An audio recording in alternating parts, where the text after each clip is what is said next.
Bom dia, boa tarde, boa noite. E quem está falando é o professor Fábio, novamente aqui para complementar aquela primeira aula que a gente tinha feito a respeito de conceitos básicos de eletricidade.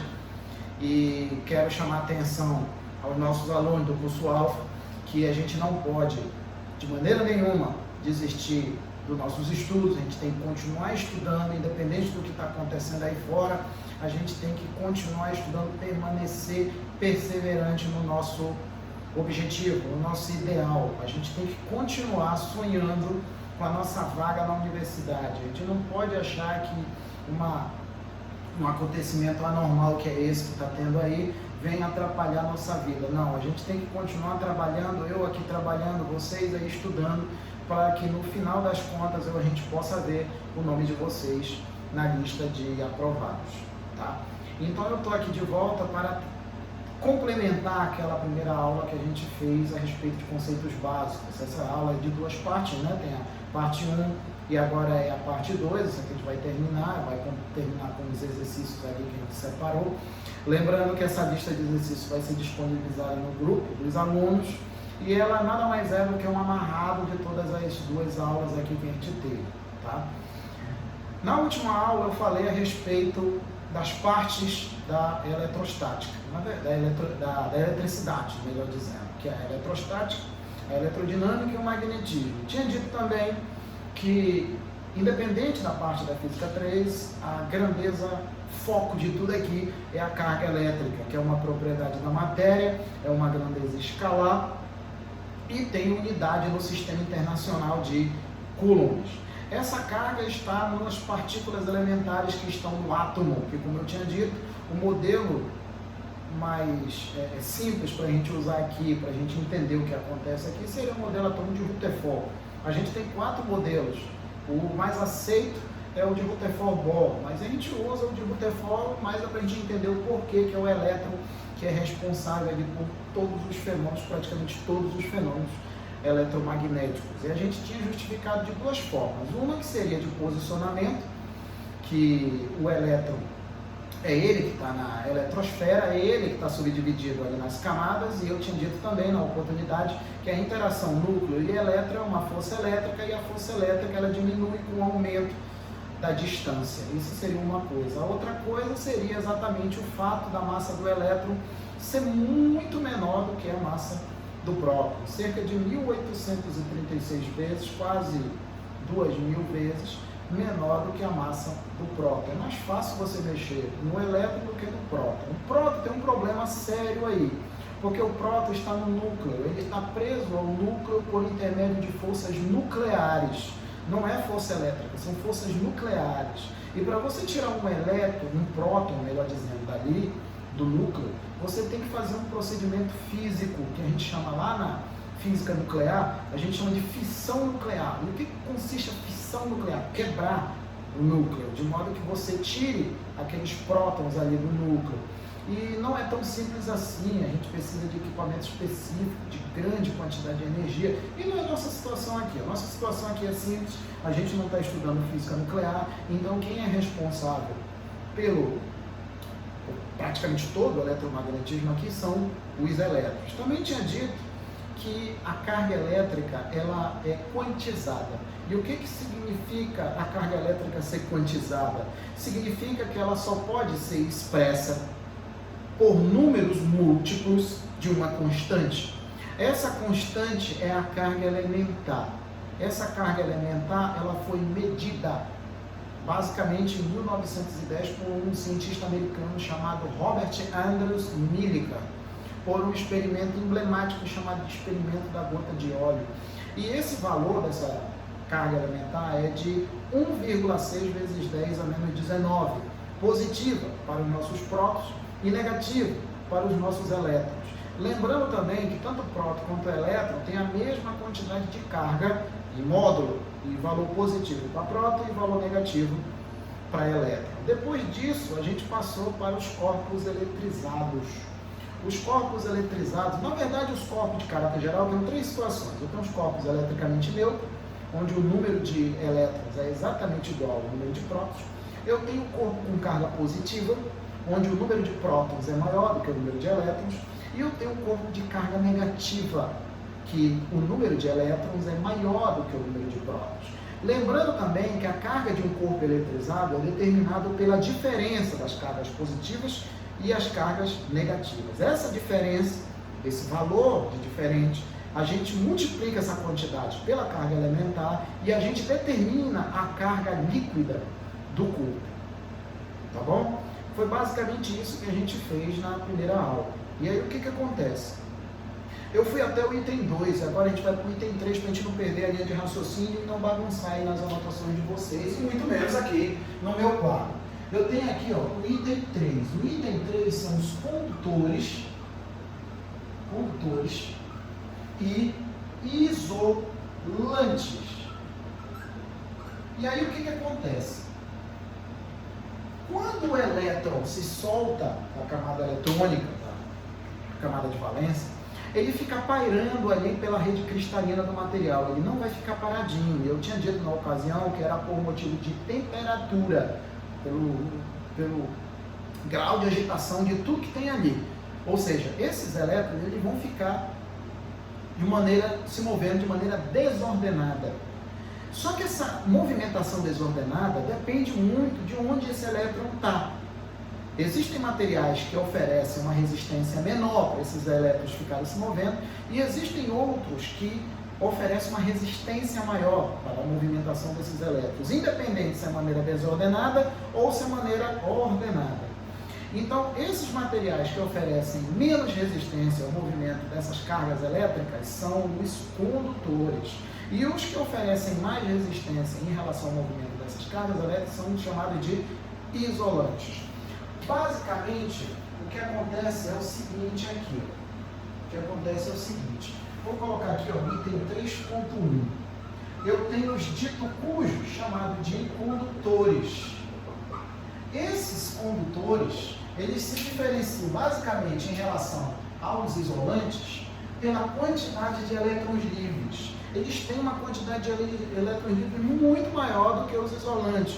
Normalmente, esses materiais, esses elementos que constituem os condutores, eles têm um raio atômico maior em comparação aos isolantes.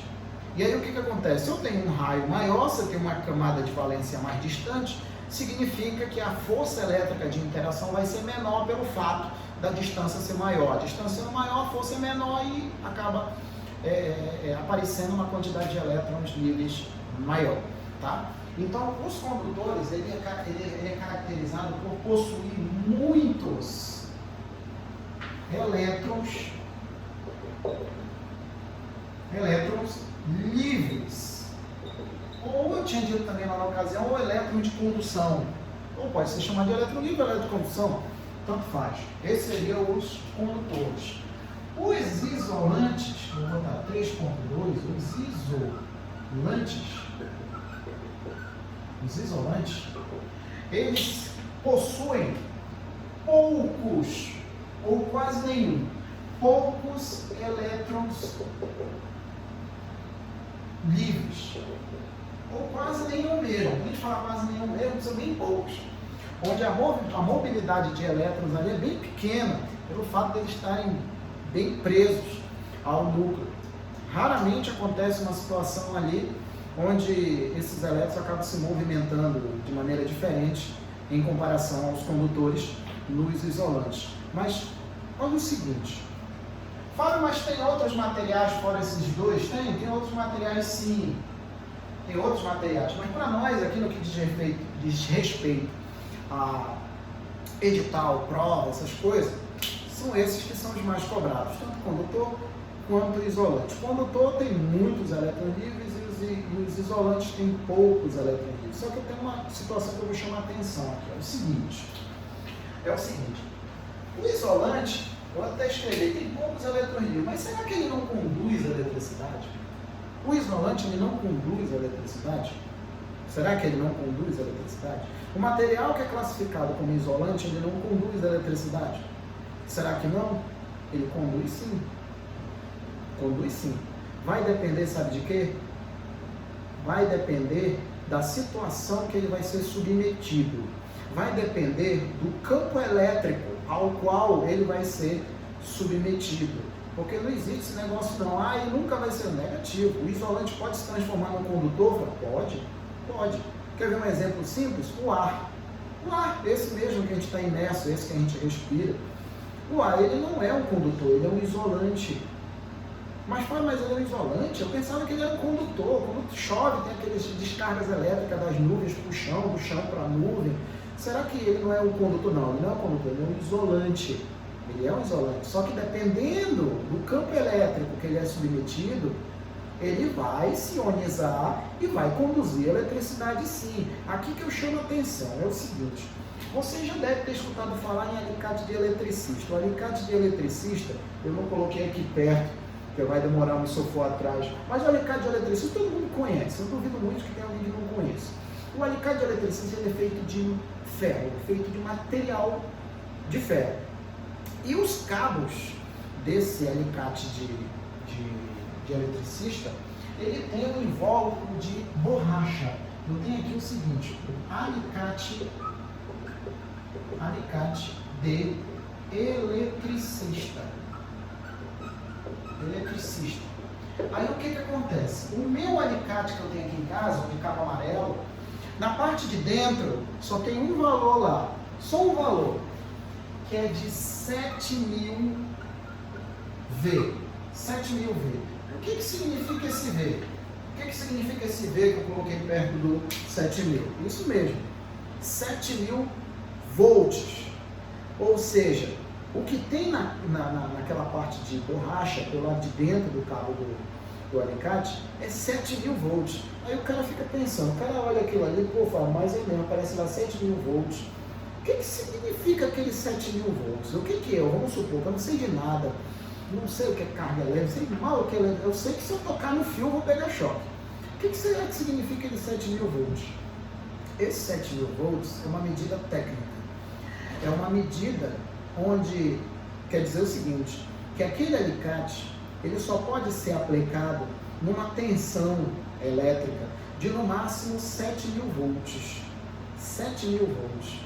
Mas não é esses 7.000 volts que eu estou chamando a atenção, não. Esses 7.000 volts que está aí é uma tensão elétrica, é uma diferença de potencial que a gente vai ver mais para frente.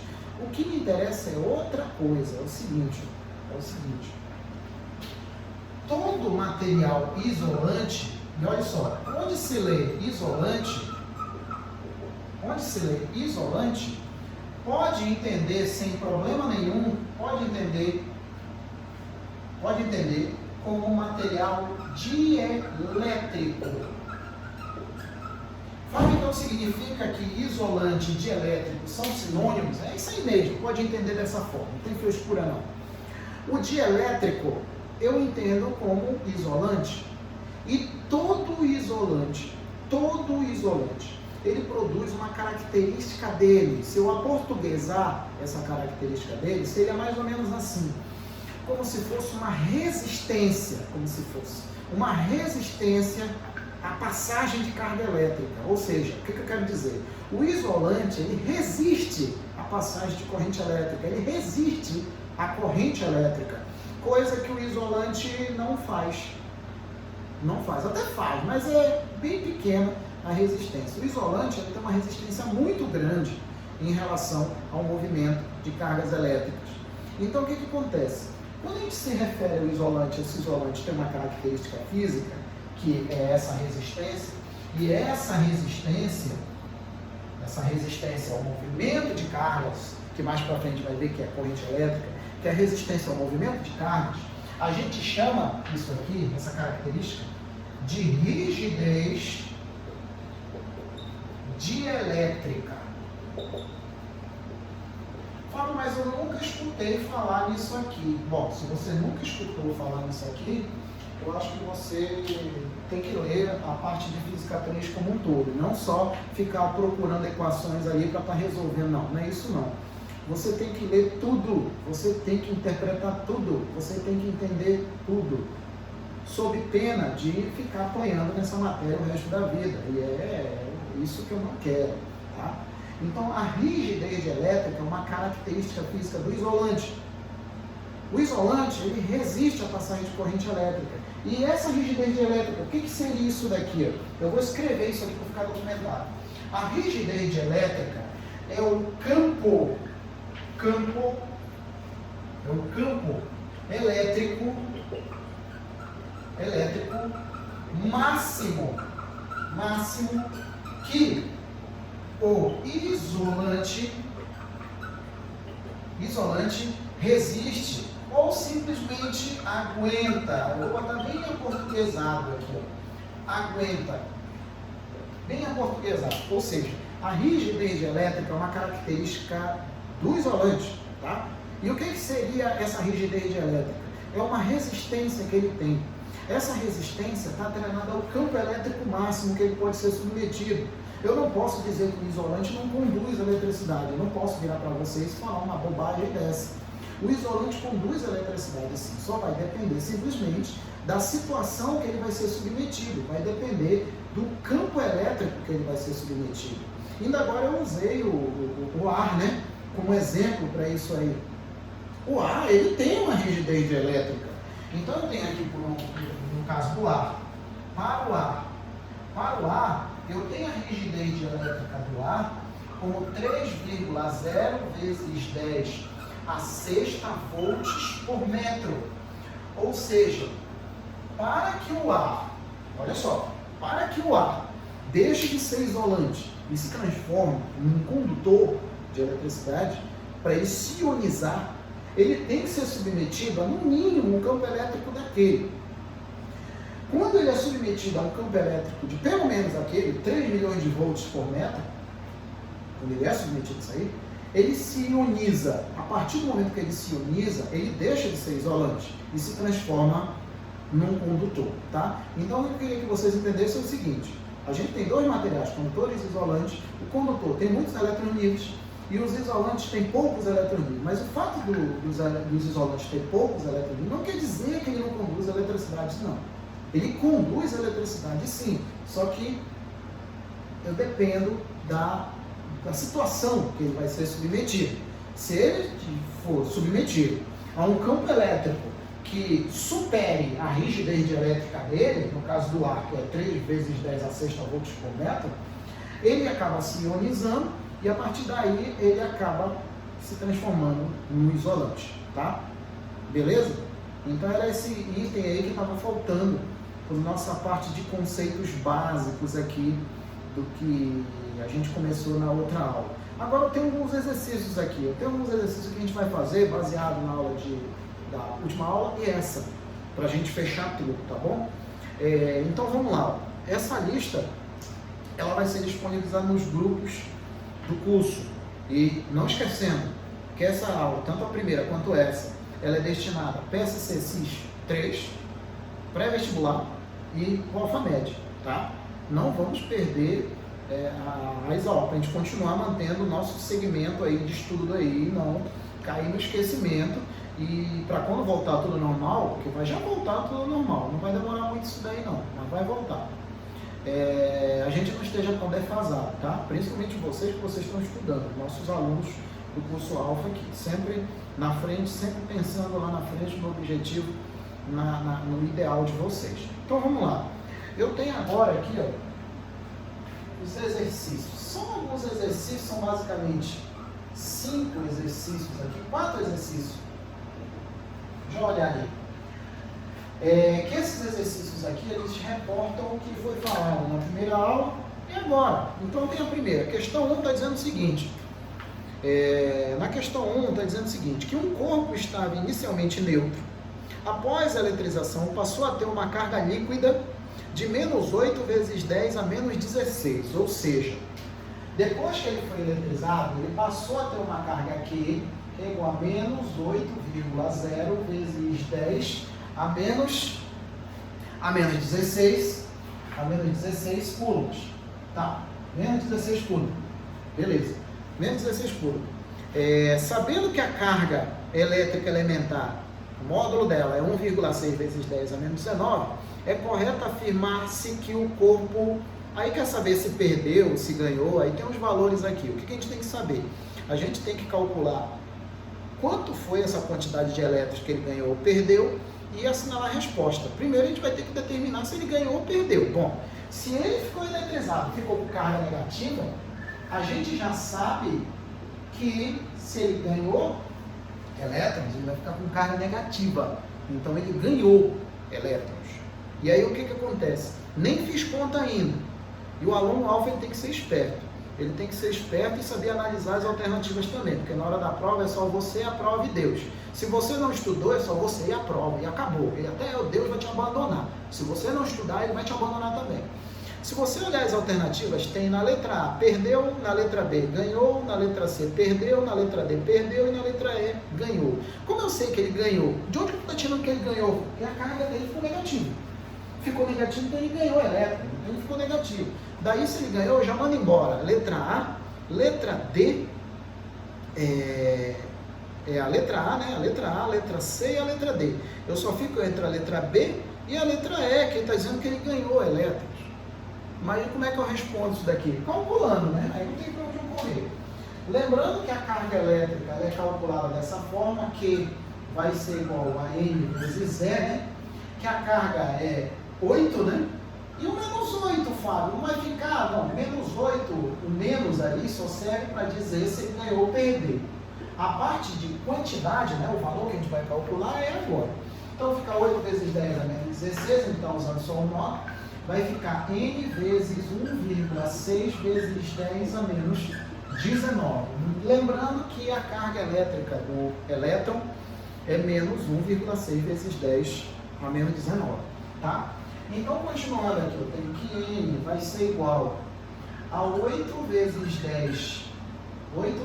10 a menos 16, dividido para 1,6 vezes 10 a menos 19. Daqui eu tenho o seguinte, 8 dividido para 1,6 é 5. Então, fica 5 vezes 10 a menos 16. Se eu quiser que esse 19 apareça lá em cima, ele vai ficar positivo, né? Porque aqui ele está negativo, ele sai do denominador e vai para o numerador, dá para fazer isso, né? De maneira até mais rápida. Tu já joga lá para cima trocando o sinal. No final das contas, eu tenho que N vai ser igual a 5,0 vezes 10 a multiplicação de potência de mesma base. Qual é o procedimento disso aqui? Eu repito a base e somo os expoentes. Eu vou somar menos 16 com mais 19 vai dar exatamente 3. 5 vezes 10 ao cubo elétrons. Ou seja, esse corpo aí, ó, ele ganhou 5 vezes 10 ao cubo elétrons. Ele ganhou elétrons, tá? Ele ganhou elétrons. Essa seria a primeira questão aí da lista, tá? Seria a primeira questão. E essa questão aí, pelas alternativas aí, é a letra B. B de bola. B de bom. B de bom. 2. Vamos lá para 2. 2. A 2 está dizendo o seguinte.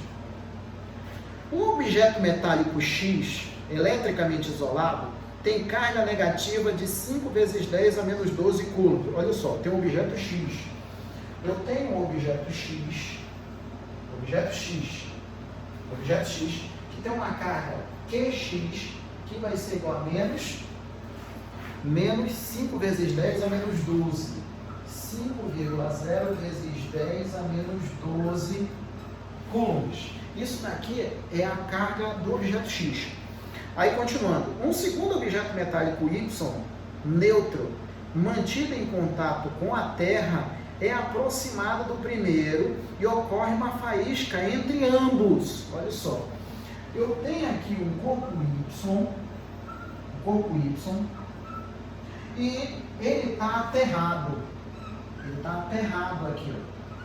Se ele está aterrado, significa que ele está eletricamente neutro. Mas como é que tu sabe disso? Olha só. A Terra, por definição, o potencial elétrico, eu falo que a gente ainda não estudou isso, mas a gente vai. Estou só adiantando alguma coisa. O potencial elétrico da Terra, por definição, é zero, é nulo. Tudo que é aterrado, a tendência é que ele fique eletricamente neutro, porque ele vai ser descarregado, fazendo com que a carga dele fique zero. Esse corpo Y, a carga dele é zero, tá? É zero. Continuando aqui, ó, solta uma faísca aqui. O segundo objeto metálico Y, que está neutro, e ele vai permanecer neutro pelo fato dele estar aterrado, mantido em contato com a Terra, é aproximado do primeiro e ocorre uma faísca entre ambos, sem que eles se toquem, não tem toque nenhum. A duração da faísca é de 0,5 segundos e sua intensidade é de 10 a menos 11 amperes. Esse tempo não vai servir de nada para resolver o problema, não vai servir de nada. E muito menos a corrente elétrica, porque é o seguinte, a questão está querendo, no final desse processo, as cargas elétricas totais dos objetos X e Y são respectivamente quanto? Olha só, olha só. Esse corpo aqui, ele está carregado, ele está eletrizado, uma carga negativa. Negativa de quanto? Menos 5 vezes 10 a menos 12 coulombs, é a carga dele. Ele tem elétrons a mais. Aqui, ó, eu tenho aqui um corpo eletricamente neutro que está aterrado. Independente do que aconteça aqui, ele vai continuar eletricamente neutro. Ele vai continuar eletricamente neutro, porque ele está ligado à Terra. Vai continuar eletricamente neutro. Está ligado à Terra, vai continuar eletricamente neutro. Quando passa a carga elétrica de um corpo para outro, aí eu pergunto, quem que vai se mover? Carga de onde? De X para Y ou de Y para X? A gente não pode esquecer de um detalhe importante que está lá no início da primeira aula. Quem se move são os elétrons. Se a questão não fala nada do contrário, quem se move são os elétrons. São os elétrons que são responsáveis pelo transporte de carga. Se a questão não fala nada, é assim. Então, vai ter elétrons se movendo do corpo X para o corpo Y. Eu vou ter elétrons se movendo do corpo X para o corpo Y. Só que tem o seguinte, ó. Não vai passar o resto da vida passando carga desse corpo para esse corpo. Não vai passar o resto da vida. O que vai passar de um corpo para outro é somente o excesso de carga. Ou seja, é esse excesso de carga que está aqui. É o que está fazendo o corpo X ficar eletrizado. É isso que vai passar para o corpo Y e, consequentemente, ele vai fugir aqui, ó, esses elétrons que estão em excesso, eles vão fugir, digamos assim, nesses termos, eles vão fugir para a Terra. Aí, olha como é que é as coisas. Eu já disse algumas vezes em sala de aula que para ter movimento de alguma coisa, tem que ter sempre diferença de alguma coisa. Por exemplo, para eu ter um objeto caindo, eu tenho que ter diferença de altura. Para eu ver esse pincel caindo aqui, eu tenho que colocar ele numa diferença de potencial, soltar e, devido à diferença de potencial que é essa altura, ele se move. Se eu quiser ter energia em movimento, basta, por exemplo, eu colocar dois corpos a temperatura diferente, que eu vou ter energia térmica em trânsito, que é o calor indo da maior temperatura para a menor temperatura de maneira espontânea. Se eu tiver, por exemplo, vento, esses ventinhos que aparecem por aí na rua, que a gente está andando, aquela brisa, aquilo é diferença de pressão. Então tem que ter diferente de alguma coisa. E a ideia aqui é exatamente essa. É exatamente essa. Você tem que pegar as ideias. Se você pegar as ideias, vocês vão ver que no final das contas, muita coisa que eu achei difícil de entender aqui, fica batendo na tua cara quando tu está andando por aí pegando esse ventinho. Eu tenho que ter diferença de alguma coisa aqui. Só tem essa passagem de carga do X para o Y, porque eu tenho uma diferença de carga elétrica, mas não é necessariamente por causa da diferença da carga elétrica. É por causa da diferença de potencial. Se aqui eu tenho uma quantidade de carga, que não é zero, aqui ó, esse corpo ele tem um potencial elétrico. Esse outro corpo que é Y, ele também tem um potencial elétrico. Mas tu sabe quando é que vai o potencial daqui? Não sei. O potencial elétrico daqui é zero. Por que é zero? Porque ele está ligado à Terra. E se ele está ligado à Terra, ele está eletricamente neutro. Ele também é eletricamente neutro, o potencial elétrico dele é zero. Como é que eu tenho um potencial que não é zero e um potencial que é zero? Significa que eu tenho uma diferença de potencial. Aí vamos pensar assim, lembra que eu disse que o pincel, para ele cair, eu tenho que ter uma diferença de altura, ele cai da altura maior para a altura menor. Aqui a ideia parece, a ideia é parecida. Vai ter movimento de carga de onde tem mais elétrons para onde tem menos elétrons, que no caso é esse corpo aqui, que é o Y. Então, eu tendo essa diferença de potencial elétrico, vai fluir elétrons desse corpo X para o Y. Então, esse excesso de carga vai passar para o Y. Aí, esse corpo Y, que está carregado, está eletricamente neutro, porque ele está tocando a Terra, essas cargas que passam por isso vão escoar também. Ou seja, elas vão embora. Mas essa passagem de elétrons aqui vai durar para sempre? Não. Porque agora eu vou ter o seguinte, esse potencial daqui vai ser zero. Porque esse corpo vai ficar eletricamente neutro. Esse daqui também vai ficar eletricamente neutro porque ele está ligado na Terra. Aí olha como é que as coisas... Agora eu não tenho mais uma diferença de potencial. E eu não tendo mais diferença de potencial, eu não tenho mais movimento de carga. Ou seja, esse corpo aqui depois, a carga elétrica de X vai ser zero. E a carga elétrica de Y também vai ser zero. Os dois vão ser zero? Sim, vão ser zero. Daí, vai me dizer que a diferença de potencial vai ser zero. E aí eu não tenho mais movimento de carga. Tá bom? Então significa que depois disso, a questão está querendo, no final desse processo, as cargas elétricas totais de X e Y vão ser quanto? Vão ser zero as duas. Vão ser zero. O que tinha de excesso aqui vai passar para o Y, o Y, pelo fato de ele estar ligado à Terra, vai escoar. Então, zero. Essa seria a segunda questão, vai lá exatamente na letra A. Questão na letra A. Tá? Então a resposta aí seria a letra A. Então o que acontece? Eu tenho a outra, deixa eu ver a próxima questão aqui. A próxima questão é a 3. É a 3. A 3 está dizendo o seguinte: deseja-se eletrizar um objeto metálico inicialmente neutro pelos processos de eletrização conhecidos, que é a próxima coisa que a gente vai ver aqui, o próximo assunto que a gente vai ver, e obter uma quantidade de carga negativa de 3,2 microcoulombs, ou seja, essa aqui é a terceira questão, e eu vou ter uma carga aqui de menos, porque ela vai ficar com carga negativa, de menos 3,2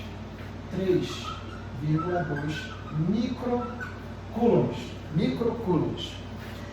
Sabendo-se que a carga elementar vale 1,6 vezes 10 a menos 19, é igual a 1,6 vezes 10 a menos 19 coulombs. Aí também a pergunta aqui: para se conseguir a eletrização desejada, será preciso. Aí quer saber se é tirar elétron, colocar elétron. Primeira coisa que a gente já sabe, vai ser colocado elétron. Porque se é para ficar com uma carga negativa, que é exatamente o que a questão está querendo, vai ter que ganhar elétrons. Então ele não vai perder elétrons, ele vai ganhar. A gente sempre tem que lembrar, quando a gente olha esse tipo de questão, a gente olha as alternativas. Aqui estiver se referindo a próton, já elimina que não vai ser a resposta. O próton está no núcleo, ele não vai se soltar dali. De maneira simples, não. Quem se move, se solta de maneira simples, com pouco esforço, são os elétrons. Então, são os elétrons aqui que vão se movimentar de um corpo para outro, determinando esse cara que fique negativo. Para eu calcular isso daí, já sei que ele ganhou elétrons, eu tenho aqui o seguinte: a carga aqui vai ser igual a N vezes E. É a mesma expressão lá da quantização da carga. Então aqui eu tenho 3,2 vezes, olha só, aí eu tenho μ, né? A carga elétrica, a unidade de carga elétrica de 1 coulomb, é uma quantidade muito grande de carga. Então, no que diz respeito à prática, né, e exercícios aqui que a gente costuma usar, a gente usa muito os submúltiplos. Quem são esses submúltiplos? Tem outro, mas normalmente são 3, tá? Eu tenho o mini-coulomb, que é 10 a menos 3 coulombs. Eu tenho microcoulomb, que é 10 a menos 6 coulombs. E eu tenho nanocoulomb, que é o 10 a menos 9 coulombs. Desses três, o mais usado é o micro, tá? E toda vez que vir um micro, eu sou obrigado a colocar o 10 a menos 6 por causa da questão do sistema internacional, tá? Do sistema internacional. Então, o que acontece? Aqui eu vou ter que vai ficar N, N vai ser o número de portadores de carga, aqui é 3,6, 3,2 vezes 10 a menos 6, que vai ser igual ao N, que é o que eu estou atrás, e 1,6 vezes 10 a menos 19. Esse 1,6 vezes 10 a menos 19, ele vai dividindo aí pelo 3,2, vai ficar 3,2 vezes 10 a menos 6, aí aqui fica 1,6 vezes 10 a menos 19, 3,2 dividido para 1,6 é 2, né? A gente sabe que é 2. Então eu tenho aqui que N vai ser igual a 2 vezes 10 a menos 6 vezes 10 a 19. 19. Aí olha só, o 19 ficou positivo porque ele está aqui embaixo, joga para cima e fica, está negativo, joga para cima e fica negativo. Então eu tenho que N vai ser igual a 2,0 vezes 10, 19 menos 6 dá 13 elétrons, ou seja, a resposta seria 2,0 vezes 10 a 13, isso é notação científica, né? Só que a questão não está assim. Na questão, está dizendo que tem que acrescentar ao objeto 20 trilhões de elétrons, que é o que está lá, que seria a resposta. Acrescentar 20 trilhões, porque no fato de ser o elétron, que é responsável pelo transporte de carga de um corpo para outro, eu já mandaria embora ali a letra A, a letra B e a letra E. Só ficaria só com a letra C e a letra D, só. Que a resposta é a letra C, 20 trilhões de elétrons. Isso daqui eu tenho que N vai ser igual a 20 vezes 10 elevado a 12 elétrons. E 20 vezes 10 a 12, ou seja, 20 trilhões de elétrons. Seria a letra C, tá? Seria aí a letra C. Letra C de casa. C de confinamento, que é a nossa situação aqui. Está confinado, né? Então, olha só. Tá faltando mais uma questão aqui, que é a deixa eu ver aqui, que é a 4, que é essa daqui, que é a 4. Vamos lá, a 4. A 4 está dizendo o seguinte: em uma experiência de laboratório, constatou-se que um corpo de prova estava eletricamente carregado com uma carga cujo módulo vale 7,2 vezes 10 a menos 10, ou seja, está eletrizado com uma carga de 7,2 vezes 10 a menos 10 coulombs. Menos 10 coulombs. O que mais aqui? Considerando que a carga elétrica do elétron é 1,6 vezes 10 a 19, pode-se afirmar que, olha só, é aquela questão que tu tem que olhar, ler tudo, ver quem está certo, quem está errado e responder. E o que está mais adequado está sendo dado. O corpo está carregado positivamente na letra A, na letra B a medida está indicando a carga de vários prótons. Letra C, a medida está errada e não merece confiança. Na letra D, o corpo está carregado negativamente. Olha só, eu tinha dito na aula passada, comentei a respeito disso aqui, que a carga elétrica ela é quantizada. Isso significa que ela não pode ser representada por números múltiplos de uma constante. Ela tem que ser representada por números múltiplos de uma constante, e essa constante é exatamente a carga elementar, que eu não coloquei aqui, mas eu vou colocar agora, que é igual a 1,6 vezes 10 a menos 19 coulombs. Aí o que acontece? Se eu quiser calcular a carga desse corpo, de um determinado corpo, eu tenho que Q vai ser igual a N vezes E. N vezes E. Esse N, ele é inteiro. Ele não pode ser um número fracionário, ele não pode ser um número decimal, ele é inteiro. Então o que acontece? Se vocês pegarem esse 7,2 e dividirem por 1,6, se vocês dividirem isso daí, vocês vão ver que não vai dar um número inteiro. Quer ver? Não vai dar um número inteiro. E tem que dar um número inteiro para que seja uma medida correta de carga. Então vai ficar 7,2 dividido para 1,6. 4,5. Dá 4,5. Se dá 4,5, esse 4,5 é um N.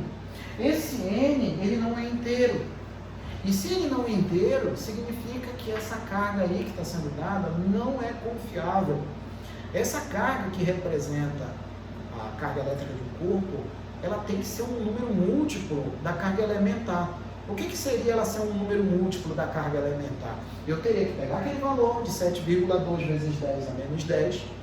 Quando eu dividisse por 1,6 vezes 10 a menos 19, tinha que dar um número inteiro. E não está dando um número inteiro, está dando 4,5. Portanto, a resposta é a letra C. A medida está errada e não merece confiança. Tá? Então, isso aqui é a letra C de casa. Tá? C de confinamento. Tá bom? Agora, para a gente terminar aqui, só falta uma questão, que é assim. Ainda tem mais uma ali. Pensei que era só 4, mas são 5. Tem mais uma ali para a gente encerrar. Assim está dizendo o seguinte: prótons e nêutrons são constituídos de partículas chamadas quarks. Os quarks U e D, tá? O ID é o up e o down. O U e o D, o próton é formado por 2 quarks, ou seja, dois quarks do tipo U, ou seja, vai ficar aqui, ó, 2U, vai ficar 2 quarks O próton é formado por 2 quarks do tipo U e um quark do tipo D, ou seja, mais D. Isso aqui, ó, tem que ser igual a 1, ou seja, mais 1, que é a carga do próton. Enquanto um nêutron é formado por 2 quarks do tipo D, ou seja, 2D,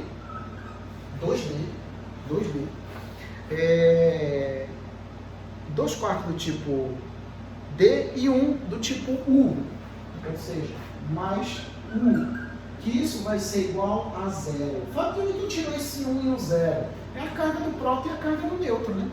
O próton tem carga mais 1 e o nêutron tem carga 0. Aí está querendo saber se a carga elétrica do próton é 1, que é exatamente o que eu coloquei ali, a unidade de carga do nêutron é igual a 0, as cargas U e D, ou up e o down, valem respectivamente quanto? Isso aqui é um sistema de equações. Isso é um sistema de equações. Dá para fazer isso aqui, ó, pela soma das equações aqui. Eu posso fazer muito bem isso aqui, ó. Posso fazer muito bem isso aqui, ó. Eu posso multiplicar, ó, essa daqui de baixo por menos 2. Eu posso multiplicar por menos 2 essa equação de baixo. Então vai ficar o seguinte, vai ficar aqui, ó, 2U mais D, que é igual a 1. Aí aqui menos 2, com 2 vai ficar menos 4D. Aí aqui vai ficar menos 2U, que é igual a 0. Daqui, ó, que é igual a 0. Eu peguei o menos 2, multipliquei por 2D, que vai dar menos 4D. O U, 2 vezes U, que é igual a 2 vezes 0, vai dar 0. Quando eu somar isso aqui tudo,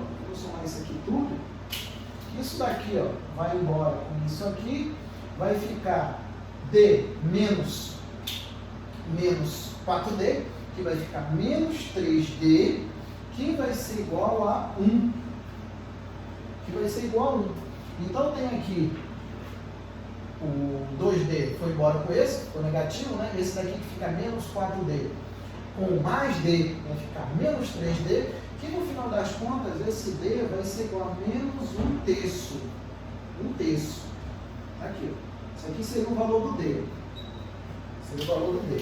Agora, se eu quiser achar o U, basta pegar esse D e substituir nas equações aí de cima. Eu vou pegar por essa daqui de cima aqui, essa daqui. Aí vai ficar 2U mais D, que vale menos 1/3, fica menos 1 sobre 3, que é igual a 1. Aí esse menos 1/3 vai para o lado de lá, que vai ficar assim. Deixa eu melhorar esse espaço aqui, otimizar esse espaço, que vai ser 1. Aí daqui eu vou ter 2U que é igual a 1 mais 1/3. 1 mais 1/3, que é menos 1/3, passa para o outro lado, vai ficar mais 1/3. Então, continuando, temos 2U, que é igual a 3. 3 aqui continua no denominador. 3 vezes 1 dá 3. 3 mais 1, 4. Vai dar 4. Aí eu dá para simplificar isso daqui. Ó. Isso daqui por 2 vai dar 1. Isso daqui por 2 vai dar 2. E no final das contas, eu tenho aqui, ó, que o U vai ser igual a 2/3. Aqui. 2/3. Então eu tenho que o quark down é menos 1/3 e o quark up é 2/3. Então isso daí, respectivamente, U vale 2/3, 2/3 que vai ter na letra A, né? E o quark down é menos 1/3. Isso aí está na resposta da letra D de doido. D de doido. Uma observaçãozinha aqui. Tanto os prótons quanto os nêutrons, eles podem não, né? Não existe um consenso na comunidade científica a respeito da existência de fato dos quarks, mas existem estudos a respeito deles. Para nós aqui no ensino médio, normalmente a gente tem que conhecer, tem que conhecer, mas o que tem de mais exigido aqui, o que é mais exigido, melhor dizendo, é a parte de prótons, elétrons e nêutrons, com destaque maior para os elétrons, que são eles que são responsáveis por praticamente tudo aqui que a gente está estudando aqui, tá? Então, o que acontece? Assim a gente acaba essa parte de conceitos básicos, tá? A gente já tem plenas condições de entrar nos princípios da eletrostática e, consequentemente, entrar nos assuntos inerentes à eletrostática, como processo de eletrização, força elétrica, campo elétrico, potencial elétrico e, principalmente, condutores em equilíbrio eletrostático. Achavam que era só entrar em processo de eletrização. Não, tem muitos conceitos básicos que muita gente se enrola quando ele está estudando os assuntos da eletrostática, porque não sabe esses conceitos básicos. Não sabe, não entendeu direito, não estudou direito. Eu costumo dizer que o cara que não gosta da física é porque ele estudou errado, ele estuda errado.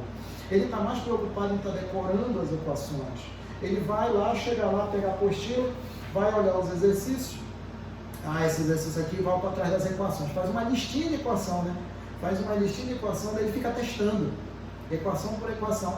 Essa aqui deu. Essa aqui não deu. Essa aqui também não deu. Não deu. Essa aqui eu consegui fazer. Aí vai olhar lá no gabarito. Não deu. Aí pega outra equação e coloca lá. Olha no gabarito. Não deu. Daí pega outra equação e olha de novo. Olha lá no gabarito. Agora deu. Essa então tá certo. Na hora da prova, não existe gabarito para você estar consultando. Você tem que entender. Mais do que isso, à medida que você está lendo a questão, na primeira lida que você dá na questão, você já tem que identificar ali, ó, rápido, você já tem que identificar qual é o assunto, qual é, melhor dizendo, qual é a disciplina, né? Porque agora vem tudo embaralhado, né? Principalmente o Enem, vem tudo embaralhado. Qual é a disciplina, qual é o assunto, qual é o conceito físico que vai ter que aplicar e qual vão ser as equações que você vai ter que usar. Ou seja, não é só simplesmente a equação. Pode prestar atenção que quando eu estava falando, a equação foi a última coisa que eu falei. Eu não estou dizendo aqui que a equação é importante. Em nenhum momento eu falei tal besteira.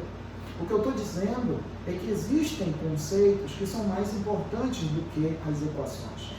As equações são embasadas no conceito físico, não o contrário. Então a gente tem que estudar sempre a partir dessa ideia. Sempre a partir dessa ideia. Então, no mais, eu desejo que vocês continuem estudando, continuem se esforçando, não desistam, não, jamais.